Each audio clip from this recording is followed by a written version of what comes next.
Good morning, everybody. Welcome to the Jazz Shepherd Show. I'm the Jazz Shepherd. My name is Dan. Those of you new to the channel, I've been a DJ for a long time, entertaining rooms of people, from weddings and events to having residencies at bars. I kind of stayed away from the club scene. I've done that some, but I did mostly like neighborhood kind of lounges and bars where I could really mix up the kind of music I was playing and entertain based on who was in the club, what time of day it was, what time of year it was. All that kind of influenced what I did. Music for me has always been very connected to my heart and my emotional context and my connection with history and the feelings of the oppressed. I went through a few tough years as a young lad, 10, 12, 13, had some tough years. And that always kind of helped me identify with people who felt persecuted and outside of the community. I didn't ever expect as a kid growing up in Canada to end up DJing primarily for black people in America, but life has a way of doing what it's going to do. I was talking to my good friend Ken McAuliffe yesterday, who has the Great Jazz Vinyl Lovers Facebook group and has a great channel of his own on YouTube. He's a brilliant guy. We converse a lot. He's a sounding board for me, and I hope I am for him as well. I believe that would be the case. We have some great conversations at times, no doubt, about all types of things, from politics to women to music. And he suggested I should make an episode about pressings. And it's something I've talked about a lot. And I had this other thing in the back of my mind that was kind of itching at me that I wanted to get into and discuss. And I figured out a way to kind of dovetail it together. So here we go. We're going to start by talking about pressings. And for the most part, 90% of pressings are going to sound almost identical on 90% of the systems out there. That's my take on it. I've played in hundreds of different clubs. I've owned everything from digital wireless sound systems to big, huge PA systems. I've never been an audiophile per se, but I've heard plenty of audiophile systems at friends' places. And I have to, just from the bottom of my heart, say that a lot of times those people are listening to something different when they're listening from that vantage point. I think it really shifts how you hear something.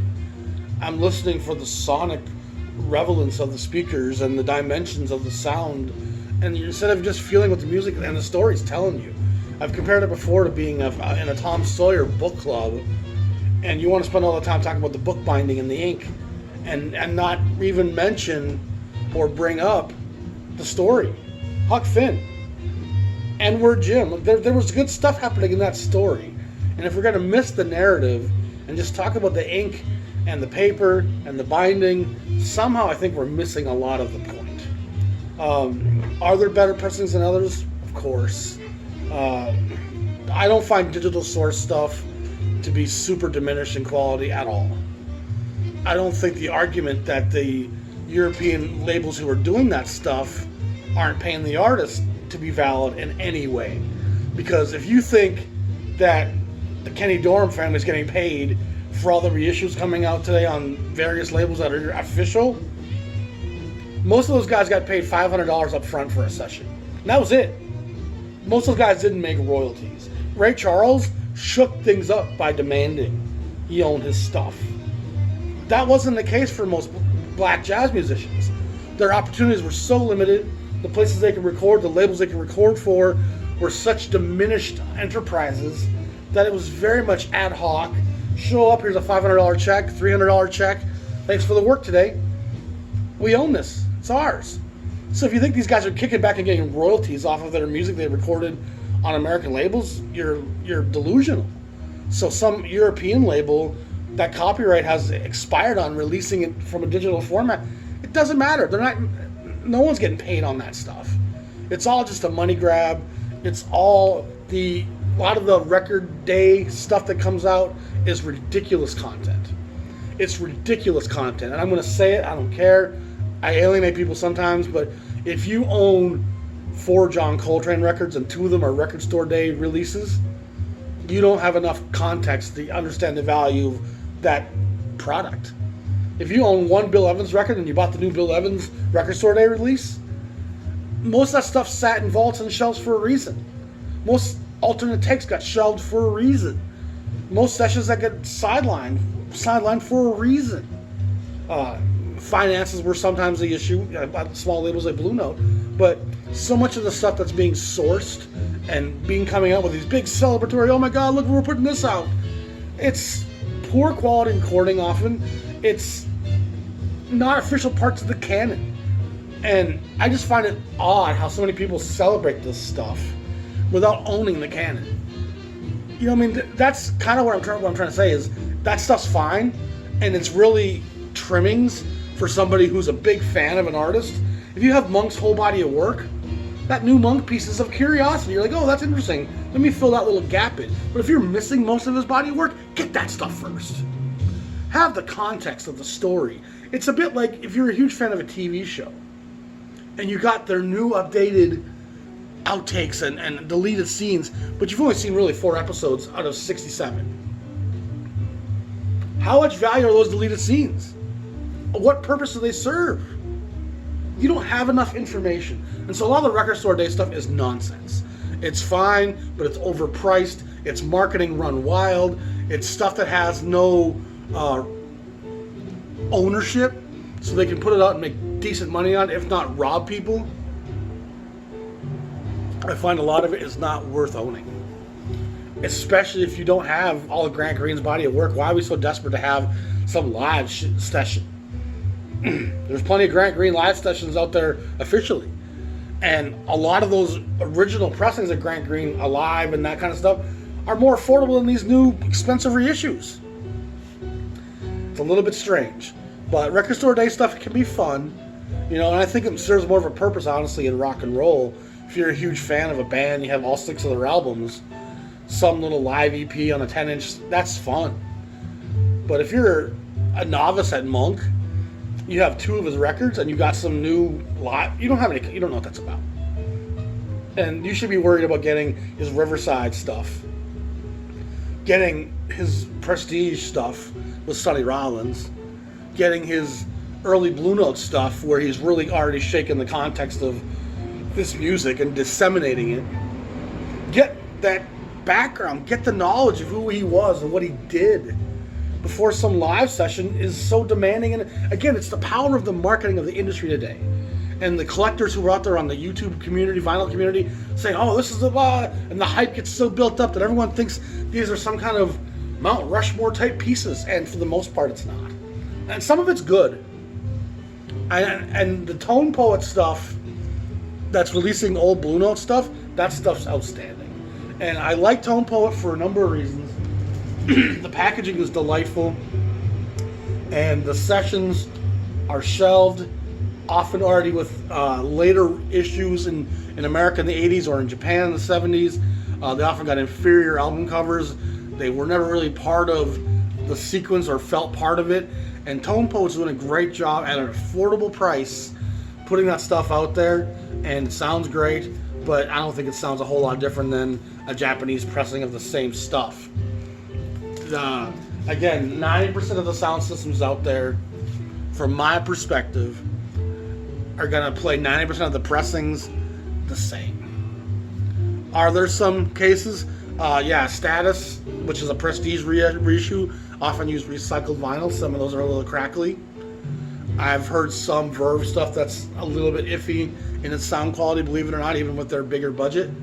I've often found King records, those like Earl Bostic records, are kind of a different feeling vinyl, and they can be kind of noisy to me. But I don't think there's a huge difference between an old Blue Note, a United Artists Blue Note, a Liberty Blue Note. Is there going to be a difference between a Tone Poet and a 75th anniversary? I'm sure there is some. But if you're sitting there and your entire objective is to listen to the difference in the sonic dimensions of one Coltrane record versus another, you're kind of missing the story, guys. You're kind of missing the entire point of what this music's about. And I would always recommend OJC. OJC was a Fantasy Records creation. They had been buying out jazz labels as they foundered throughout the 60s and 70s. And so under one umbrella in the late 70s, early 80s, they launched OJC, Original Jazz Classics. And they had the Prestige catalog, they had the Contemporary catalog, they had the Riverside catalog, New Jazz and Jazzland. They had just an impressive collection of modern jazz that was all reissued as OJC stuff. And a lot of it sounds fantastic. I'm not even a huge guy on the whole mono versus stereo. You know what I care about? Having the music. I want the original artwork more than I care about if it's a stereo or mono copy. So original artwork to me matters, and I want the music. I want to be able to comprehend the music and hear it and tell me what it's telling about that time and place, where those guys were at, socially. That's the point of this. And I think there's so much cacophony in the vinyl community today around pressings and around sound systems and around mocking someone who buys a doxy pressing of an expensive record he couldn't get anywhere else. You probably just turned him off from listening to that record and participating in conversations from that point forward because of your superiority and your arrogance, and the snobbery has to stop. They cared enough to buy the music. Maybe they didn't know what you know about hi-fi sonic revelations, but they were in a Borders and they saw a Mingus or a Monk record and they said, oh, I'm curious enough to buy this. And then they posted on some jazz Facebook group and 27 assholes pile on with saying, oh, that's an inferior copy, you should never buy that. Why? Why do we have to be so superior to people and condescending in how we look at their pressings and their availability to this music? Having a bootleg copy from Europe that sounds just fine for a good price is a great way to turn someone on to jazz who's not going to spend $250 on an old Riverside. They should be commended. They should be applauded. We need to spread the love of this music. That should be the first priority on everybody's mind. Again, Blue Note wasn't part of OJC, so you have to look for Liberty and United Artists reissues. And Blue Note was part of the Scorpio reissue stuff. And a lot of people rip Scorpio pressings, but I've played them at gigs a lot of times when I have a Scorpio and an original pressing. I'll play the Scorpio just so my original doesn't get beat up and dinged in the crate. They sound fine. Unless you're sitting back listening to the difference between the hi-hat on the Scorpio and the... Why is that how you listen?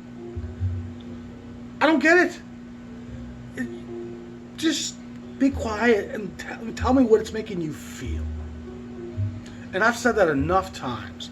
And this is going to segue into something else I wanted to talk about. And it's the difference between empathy and sympathy. I've had some debates with people on why I make race such a continual issue, why I always emphasize the black players versus the white players, why I feel like I need to divide them. But they are divided because that's how history treated them. They recorded in separate studios, they played separate events, they got paid on a different pay scale. 90% of the jazz musicians in the 40s and 50s were white. All the working bands in all these towns were white. White families weren't hiring some black kids from the ghetto to play their bar mitzvahs and weddings and anniversaries and birthday parties. They hired white bands who were trying to replicate what the black bands were doing, remixing melodies that people know and making them danceable. So black cats weren't getting work. And so if you're a black musician and 80% of the work is going to white bands who are kind of ripping off what you guys do, you're not going to jump at the case to hire a white guy to join your band. They get plenty of work as it is. So if a white guy gets into your lineup, that guy was playing. He was feeling the blues. And he had a strong case of sympathy and perhaps even empathy. And empathy requires personal experience with some tragedy so I can relate to your experience. Sympathy is just feeling bad for somebody's plight. And there's a big difference. And I'm going to show you some of that right now. One of the most important movements in music was Bob Dylan's impact on music in 1962-63. He explodes on the scene at Columbia Records. And Columbia for all its mass-produced, schlocky stuff, does have an incredible reputation of housing some of the most edgy and important music of the times. And in between all the schlock, stuff like this fits in the cracks. In 61, 62, Sly Stone, Miles Davis, Bob Dylan, Leonard Cohen, there's just stuff on Columbia that's very much charged and has a powerful social commentary. And Dylan's works are mostly speaking from a place of sympathy. He's not really a guy that's struggled and went through the war himself, as in Masters of War, but he does feel the times they are changing. He does feel it blowing in the wind. There's a change coming. And he can feel it in the streets. He can feel it in the cafes. He can feel it in the stand-up comedians.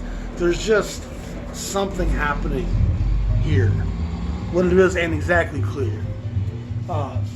John Lennon, on the other hand, his parents were greatly affected by the war. And I believe his dad passed away and his mom passed away shortly after, if I recall. It's been a while since I looked at that. But when you listen to him singing Imagine and God and Mother and some of these tracks, there's a direct link between his emotional connection to what he's talking about and his own experience in history. Remember, love, look at me, my mummy's dead, Mother, hold on, working class hero. These are tracks that he spoke directly from his heart. And they're powerful still to this day. Imagine got banned after 9/11. Think about that.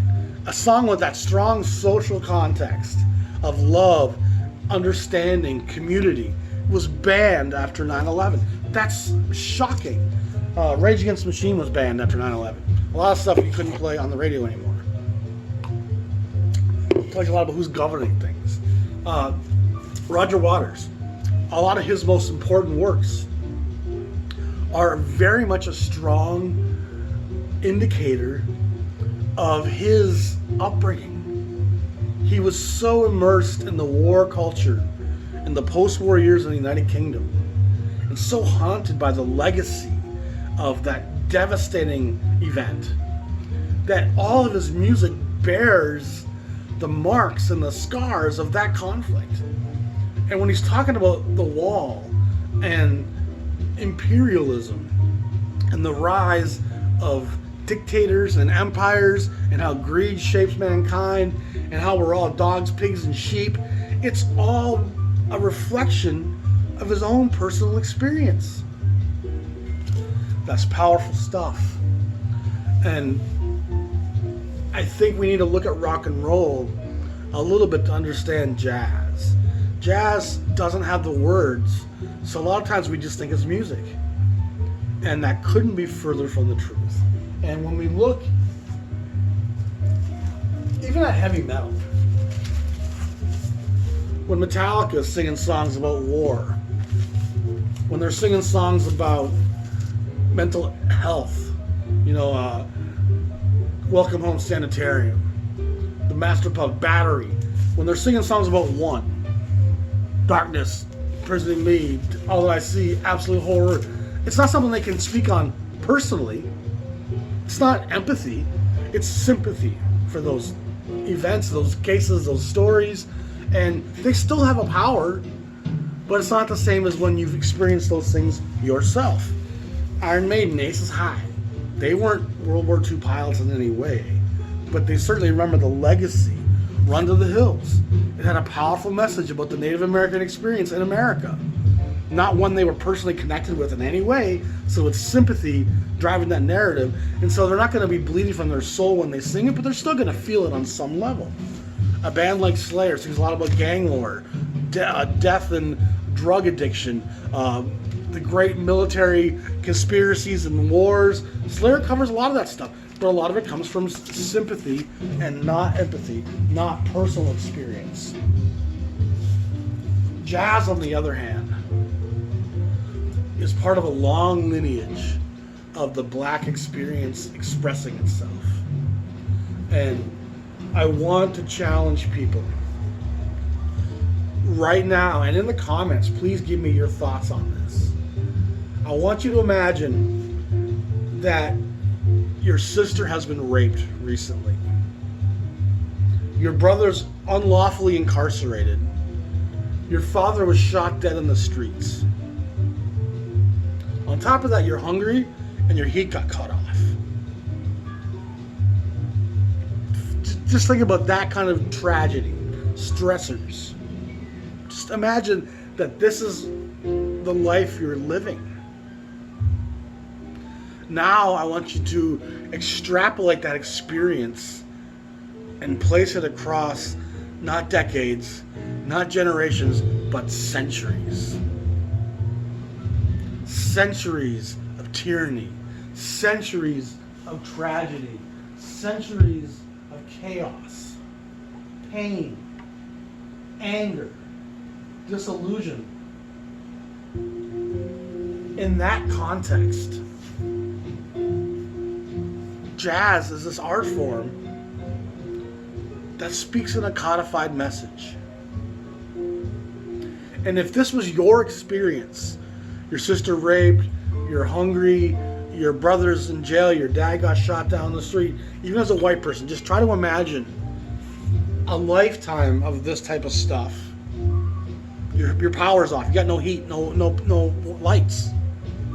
Imagine this experience. You've struggled to eat. Your younger brother's already on drugs, running in the gang. As white Americans, a lot of us can't even grasp some of this stuff, but still tragedy does hit us. It just doesn't hit us for centuries and accumulate in our consciousness and constantly weigh down upon us. Now, let's take that package of gloom and pain and give it an art form that allows us to emote from our inner soul via improvisation. So it's not a scripted message. It's directly linked to my emotional condition via improvisation, which allows it to change every time I speak based on my feelings today. Had you lived in that type of sorrow, that type of fear, that type of anxiety, and were given this blank canvas and some colored chalk, what would you draw? What would you paint? And here's the wonderful thing about it.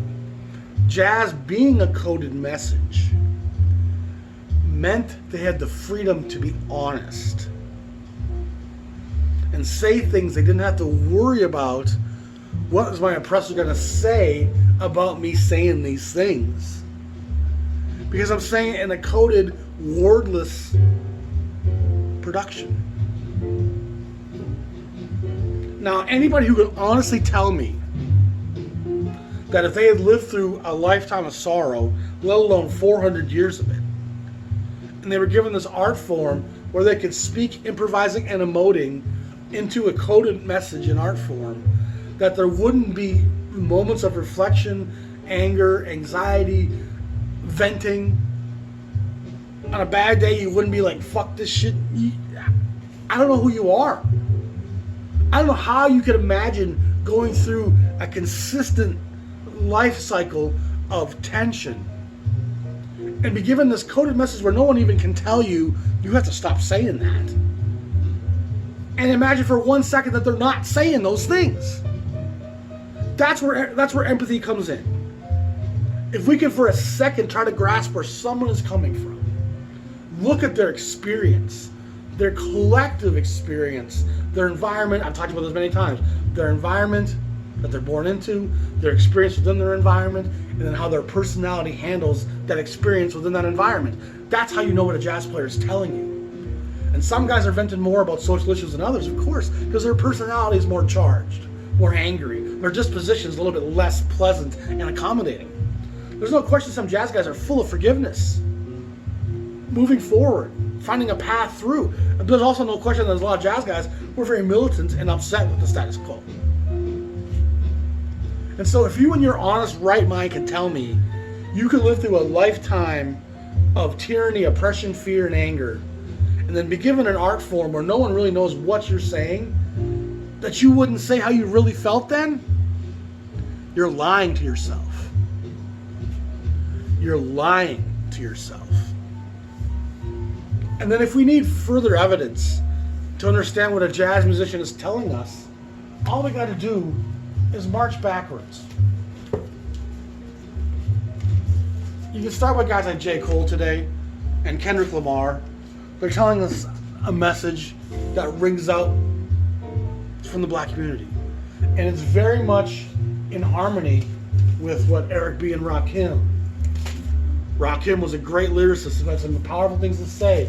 What Chuck D was saying with Public Enemy.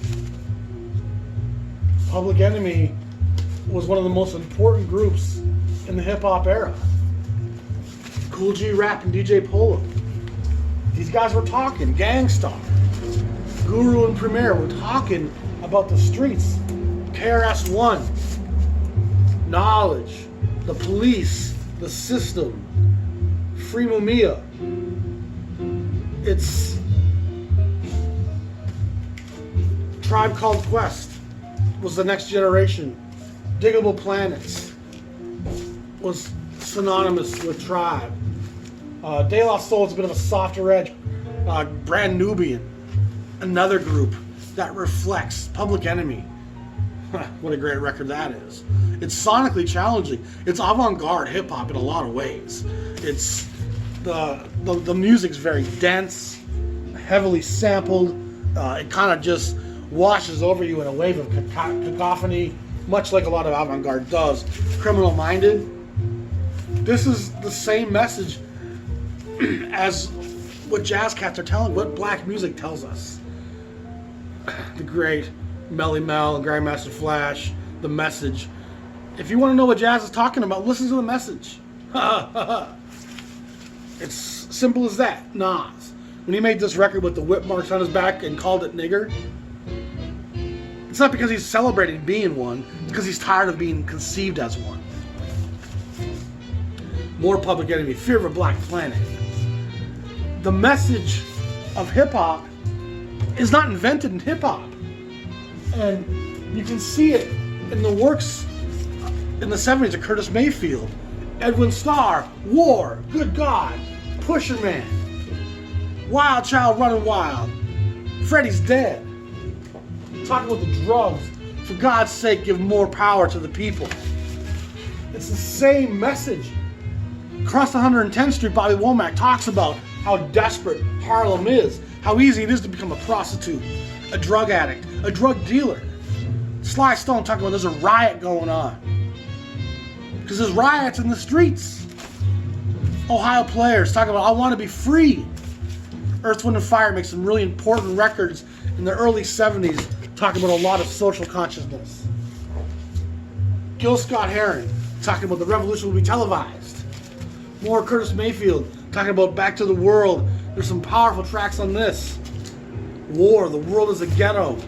Stevie Wonder, Songs in the Key of Life. Talking Book, Inner Visions. If you listen to Living for the City and all those great tracks and those records, it's synonymous with what the hip-hop cats talked about in the 80s and 90s. The Last Poets. These guys were early proto-hip-hop, kind of doing percussion with like a lot of bongos and street sounds with some real charged political content from the lyricists over the top. That wasn't their invention.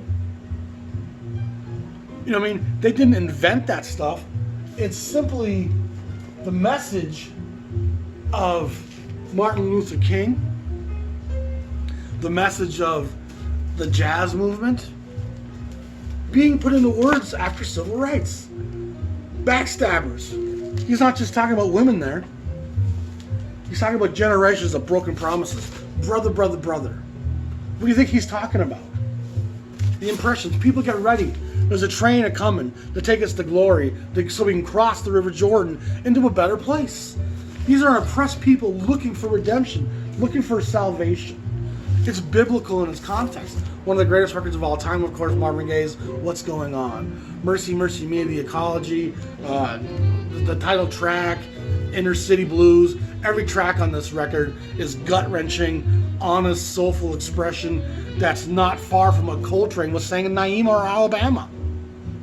Do you see what I'm saying? This is not inventing here. A guy like James Brown saying, I'm black and I'm proud? How many times did Ellington say that? How many times did Armstrong say that? When he's talking about the skin that he's in and why is he so blue being black, and when Ellington's talking about black, brown, and beige, and Liberian Suite, and all the different movements of jazz, it's trying to make these people feel edified and built up and strong. And music's always had the ability to have a conscious social message. When it comes from a personal place, it becomes very, very powerful. Intervisions, Talking Book, these are all soul records that are directly linked to the same message that is screaming out of jazz. And jazz couldn't put those same words out there in that time frame. Civil rights allows for that to happen, and for Chuck D to come along and Curtis Mayfield to come along. And again, I want you to seriously contemplate for a minute watching your sister be raped, your brother get beheaded, and then someone give you a blank canvas to express how you feel, not in words, but in just your gut emoting via improvisation. And if you just let the pen draw on the page after you experience some great sorrow and tyranny, it's not going to be drawing Valentines. It's not going to be drawing sunny skies. There's going to be a certain amount of fuck you, someday you're going to get yours. And of course, no one says that like Bob Marley does. Bob Marley is that institution. It's such an important revelatory piece. And so it all kind of ties together. When you have all these pressings from all these great jazz labels and jazz records, I don't think we should be sitting here talking about your pressing's inferior to mine. You should be asking them, what does it make your gut feel when you listen to that? Because it kind of turned my guts a little bit. And if you ain't talking about that, you're missing the point and you're lacking some empathy somewhere. Maybe you're lacking some comprehension and understanding somewhere. And I think the white American really struggles with our past, really struggles with understanding and comprehending just how bad things were. And they aren't just a bunch of criminals getting what they deserve. And if you want to stop being arrested, stop being criminal, that's such a narrow. And I'm sure the Egyptians said that about Moses. Resistance against tyranny is not unjust. It's noble. It's a noble condition to resist against an oppressor, to fight for your family's freedoms, to be willing to die for the cause. There's a great nobility in that. And jazz is hallowed ground. And so people who want to sit and argue about race with me and talk about, I don't need to bring race up all the time, it's kind of hollow to me, because race does factor in everything always in jazz and in America, especially in American history, and still today. So again, pressings are fine, and they're worthy of a discussion at times, but there's just too much of it. You know, the most important thing is having the music. And if you're sitting there trying to break down the sonic difference between this pressing versus that pressing, I don't really understand how you listen like that. Because when I listen to a record, there's a lot of different things going on in my processes that don't sound and look nothing like that.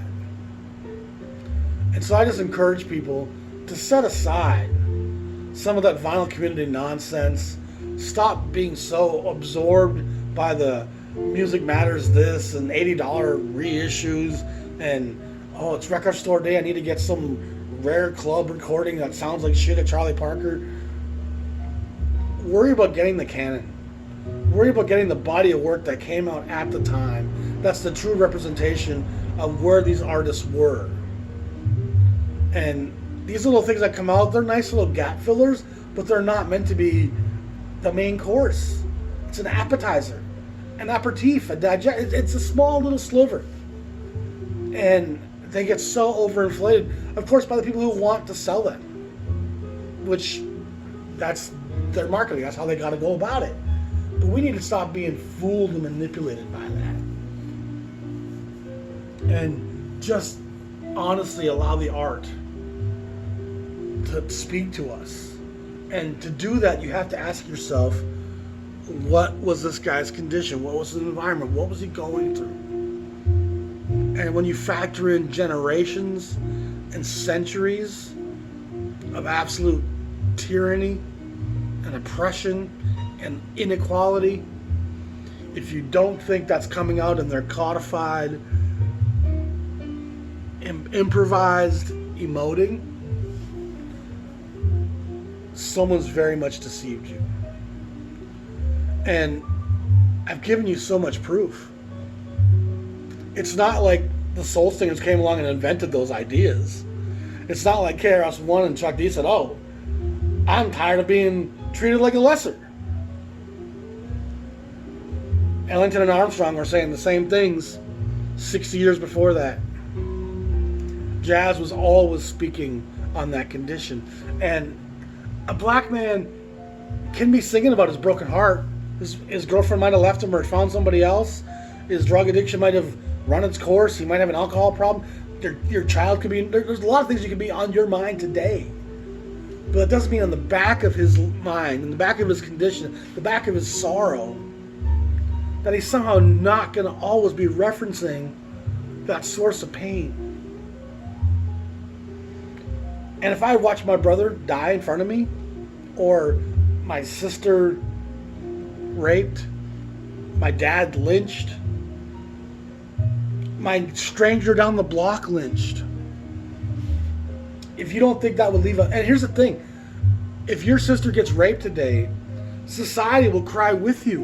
What a great injustice. It's so awful. Versus a lynching where the masses of society are at best looking the other way, and many are condoning and participating. What recourse do you have against injustice as a black man when there's no avenue for you to turn? Society is participating in this event. Society is coming out to watch the lynching. How does that make you feel as a human? To watch something of great injustice happen to you, and unlike someone whose sister gets raped or brother gets arrested, society is not going to help.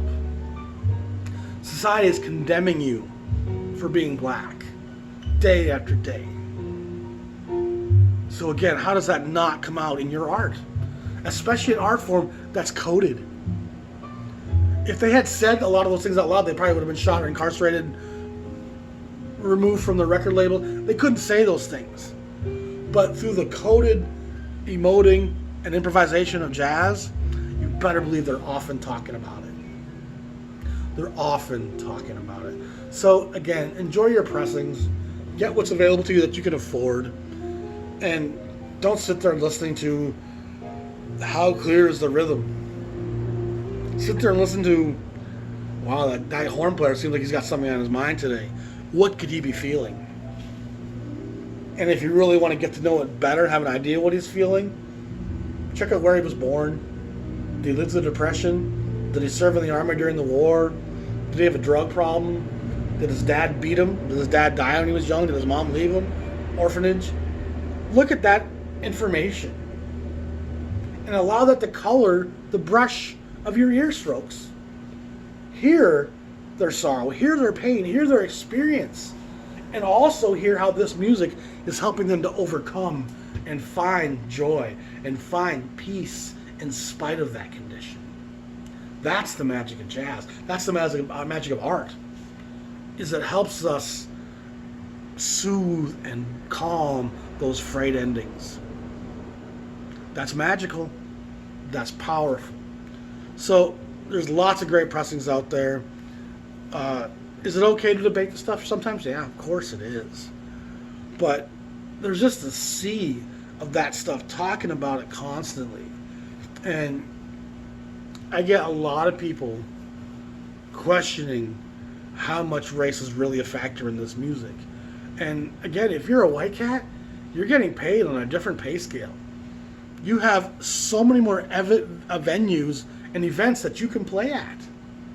And most jazz white musicians walked away from it and went to other careers eventually. It was a childhood rebellious stage that we're going to play that black music and be resistant to what their parents told them.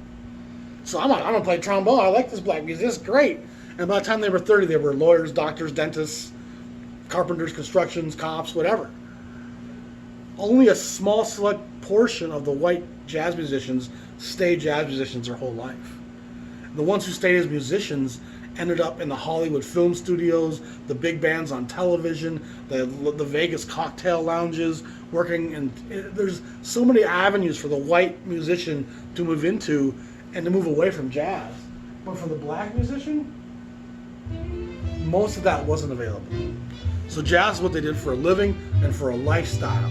And if you think some white kid that plays his horn for a couple years to be cool has the same degree of soul and blues and gut communication with you as some guy who's doing this because he has to survive the day, what's that say about your soul, what your condition, your empathy? A white guy can never be telling you this, and he can have sorrow. He can have a drug addiction, an evil wife, a bad mother, adoption. Plenty of things can go wrong in a white guy's life, no question about it. He can have a life full of sorrow. But you can't measure that against 400 years of sorrow. And oddly enough, we hear in white music today a great bemoaning and feeling sorry for themselves and a sadness and a woe is me. And I get that even from some white jazz cats at times.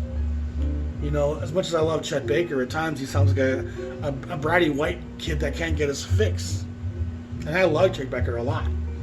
But he sounds bratty. You know, he sounds needy. He's got issues. And ultimately, the irony is the blacks who've experienced so much more struggle often express so much more joy. So much more, it's like a hot tub after a long day. I can soothe my aching emotions by playing the saxophone, and Ben Webster's going to make you tear up while he tells you a story because he's tearing up inside, releasing his angers, his tensions, his exhaustion. So I just think it's very important that we start having a broader perception of what music is telling us. We can even see the difference between a guy like John Lennon telling you about his mom dying and how much it killed him, and Roger Waters talking about being born during the Great War and how his life has been filled with terror and nightmares ever since. And everything he writes somehow is echoing that experience. Versus Metallica singing One, Darkness Imprisoning Me, it's a narration, it's got some sympathy, but it has zero empathy. And then the black emoting is just laced and layered full of an entire life cycle of exhaustion. And the most timeless music in the world is that honest expression of self, the honest expression of my condition. And Waters and John Lennon, Bob Marley and Bob Dylan, those cats all have a staying power. And they do a lot of that post-civil rights. Because even the white community, it took them a while to be able to speak as freely as they started to. The hippie consciousness was a reflection of injustice against minorities and recognizing there was a great economic inequality that needed to be addressed. And I would rather be associated with the minorities and live in a tent in a park than be identified with some corporate banking mogul downtown who is part of the reason why the thumbs are being pushed down so hard. The worker's always been pushed down. Bob Marley's told us that. All the history channels will tell you that. And it's still happening today. So again, when we listen, keep our ears and our hearts open. Listen to this. Tell me what it feels. And again, I want people to please put in the comments. If I had experienced watching my sister raped and my brother hung, my art would sound and look and feel like this. And could you make art that wouldn't reflect it on some level?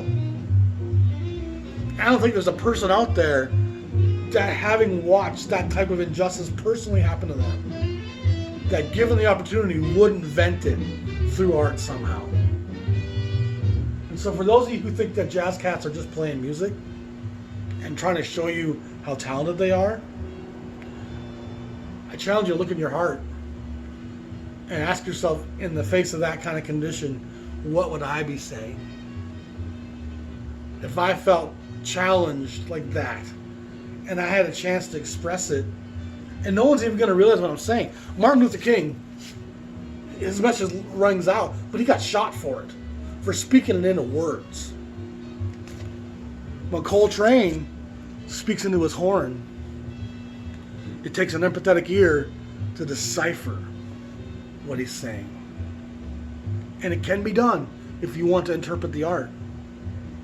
But you can't do it sitting there listening to speakers talking about the spatial between left and... Come on. Come on. If you listen to this record and come back telling me about, oh, it was kind of dirty sonically and I didn't really like the way the left channel... I'm already not listening to you. That's what you took away from this? It boggles my mind at times. A couple things in closing I want to mention. Kudos to Columbia for putting some challenging music out to the masses. If you look at 6162, they're tackling Bob Dylan. They got Miles Davis. They're bringing Monk into the fold. They're about to start putting out some great Johnny Cash records. And when you take Johnny Cash, and then you take Miles Davis, and you take Bob Dylan, you're covering a pretty wide spectrum of the marketplace. And it's a pretty impressive thing that Columbia really allows to happen. Allows these artists to speak in the early 60s. And you start to see that happen across the music industry into the mid-60s and late 60s. But by 1970, they've wrenched that control back in. And that freedom to make music as you hear it and say what you want to say was very much regulated and constricted. And of course, disco comes along and changes the ball game. But it does bring the races together, and that had to be stopped as well, which obviously disco comes to a screeching halt when Reagan gets elected. And it almost becomes demonized. And let's stop blacks and whites from having intercourse. That was not acceptable. But kudos to Columbia. They really do deserve a lot of credit in the 1960s for leading the edge and allowing tracks like Masters of War and The Times They Are Changing and Hard Rain's Gonna Fall. Some of those Bob Dylan songs are so powerful still to this day. Last of all, I want to say there's some great Jazz Shepherd merchandise available at my Teespring site. There's always going to be a link to it. Please, if you have the time, check it out. Grab a hoodie, grab a t-shirt, support the channel. To all my Patreon pledgers, thank you so much. You guys have been a very big value to me as a little bit of source of income, helping me out with my little bit of unemployment that I'm getting right now. So thank you so much to all you guys. It's been a great summer in terms of this channel.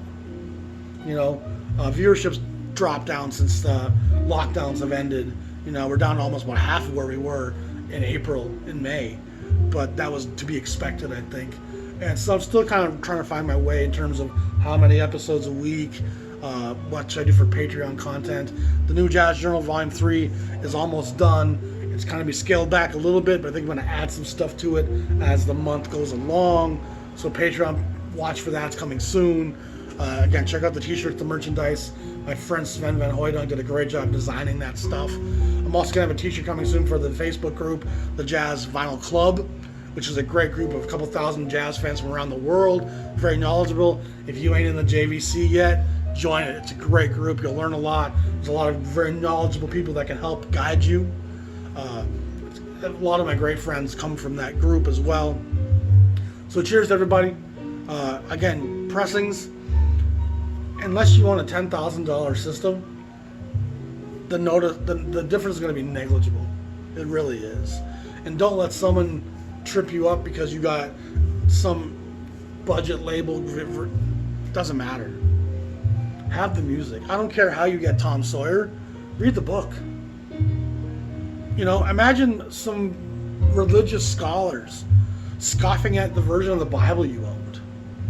They should be celebrating the fact that you own the Bible and are interested enough and curious to read it, not critiquing, oh, you bought that version? The binding on that one's very inferior, and the text is very small, and no, they're reading it. They're interested in what it's got to tell them. And you're distracting them by talking about the paper, the binding, and the cover. Shame on you guys. But it says something about your scope and your comprehension and your understanding of the art. If that's all you can say is I was sitting in my room, listening to my $3,000 speakers, and the music matters sounded a little bit different than the Tone Poet, but not as good as the Liberty, but it sounded way better than the Scorpion. Why do you have 4 copies of the same record? Why? So you can analyze the sound graphs? You haven't heard it once, if that's what you're talking about. You haven't felt it once, if that's your reaction and response to that art. And I would swear to you that every one of those jazz greats would be heartbroken to hear you listening to their music and talking about the sonic relevance of it. The pressings. It would shatter them to know that you bother to buy my album and all you can talk about is the sound. How it sounds on your system. I'd rather you not buy my record and let somebody else who wants to feel what I had to say buy it. I know that's how I would feel. So, again, Ken said I should say this stuff. It's probably going to alienate a few people, but that's what I tend to do. You know, there's probably only 3 conservatives left in my viewership. I've espoused enough liberal socialist jargon that condemns the elite for how they govern the world's economies, that if you have strong Republican right-wing leanings, I've mocked you too much for you to stay. You know, if you're a strong nationalist, you're not a big fan of the Jazz Shepherd, because nations don't mean shit. And if you've been deceived by that, I'm going to ridicule you. That's ridiculous. Nations are temporal. They don't define us in any way. You know, to be separate and divided by that is complete propaganda. And so I've lost a lot of people from the political spectrum on the right of things. And that never was my intent. I just speak from the cuff. I don't script nothing. Nothing's mapped out, or I don't even have notes most of the time, unless it's like a biography episode. Most of the time I'm just speaking. My heart, my mind, my consciousness is just kind of streaming. I'm telling you how I feel, what the music's making me feel. And at the end of the day, that's what this vinyl community needs more of, is people expressing what this music makes them feel and giving us insight into the history and the background and the template that this art was birthed into. And I think that's what makes this channel somewhat unique, is that I do have a lot of history, I do have a lot of geographical sensibility, the migration, all that kind of context for me is very relevant. And I try to splice it in with what I say about the music to help it have meaning and purpose. If we don't understand the 30s, the 50s, the 60s, how can we understand the art that's being made in those times? If we don't understand the children of Israel are in the wilderness, the writings of Mount Sinai and Moses have no value. They don't mean nothing. We need context to understand art. And I think that's what I've always tried to do. And sometimes people, it doesn't sit well with them. Because I'm going to condemn certain aspects of our culture and society because of their tyranny, because of their greed. And greed and empathy has no common ground. You know, it's, again, it all comes down to this. The difference between what I want and what I need. And we've lost sight of that as a people. And you will never be happy in this Western capitalist world until you know the difference between the things I need and the things I want. You draw that line and you make that list and know what's on each side, you'll have a lot more peace of mind. Because you got food in your stomach, you're healthy, you got some love, some family, some support, you keep your promises, that's the things you need. And then you take a few of the things you want and you can slide them over to need. I need music. I love music. Music helps me introspect my own life and existence. So I need music. I really just want it, but I need it. But jet skis, yachts, Mercedes-Benzes, I don't need that stuff. I don't even want most of that thing. And that's kind of the key. When you can recognize that most of the things I want, I don't even really want. I just didn't know any better. And so if you don't know the difference, you end up wanting everything. And when you want everything, happiness is very elusive. It just can't be wrangled. But when you can separate that and know the few things I need are this, and anything else I get that I want is gravy on top. And it makes me thankful for how easy my life is compared to many. You know, throughout history, my life is gravy. I'm not saying I don't have issues and conflict. Of course I do. You know, I got 2 teenage kids who ain't the best students. We're trying to get them on course, but it's hard. And you try as a parent every day to be the best parent you can, but it's difficult. You don't know the course to take some days. You know, it's tough. But anyway, keep me all in your thoughts. It's all love. It's all meant to be love. It's all meant to be positivity. It's all meant to show a great reverence for the suffering that created this art form. That's where it all comes from, for me. I don't think you can hear this music or feel this music until you recognize the history that birthed it. So, pressings, hooray for them. It's great that some of the stuff is getting reissued. Tone Poet's doing it at a very affordable price, which is very commendable on their part. Music Matters, shame on you for the racket you run. You guys are shameful. Selling some of those records at $80, $100. That's garbage. That's garbage. You guys are hustlers. You know, snake oil salesman, as far as I'm concerned. Only original pressings that have great rarity should ever cross the $100 mark.